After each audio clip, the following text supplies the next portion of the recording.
Hi hello friends, welcome to my channel. మా channel చూస్తున్న ప్రతి ఒక్కరైతే సబ్స్క్రైబ్ చేయండి, లైక్ చేయండి, షేర్ చేయండి. జోష్న అయితే కార్తీక్ అవార్డు రాకుండా చూడాలని కలలైతే కంటుంది. కానీ ఆ కలలైతే నిజమైతే కావు. దీప ఎంత అడిగినా సరే కార్తీక్ని మీరు ఎందుకు ఇస్తున్నారు ఈ అవార్డు జోష్నకి అని అడిగినా సరే కార్తీక్ అయితే నిజమైతే చెప్పడనమాట. లాస్ట్ మినిట్లో దీప్ అయితే కార్తీక్ ప్లేస్లో దీప్ అయితే క్వశ్చన్స్ వేస్తుంది. సత్యం బాబు రెస్టారెంట్ జోష్నకి కార్తీక్ బాబు ఎప్పుడు బదిలీ చేశాడు? 5 రోజుల క్రితం.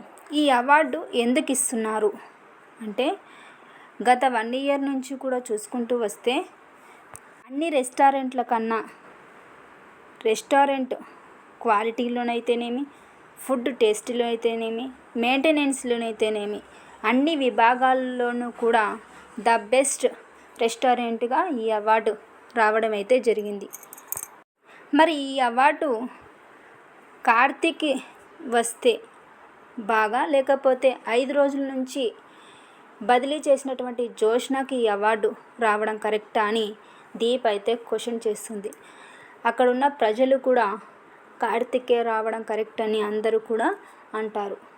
అప్పుడు శివన్నారాయణ తాతని కూడా దీప్ అయితే అడుగుతుంది.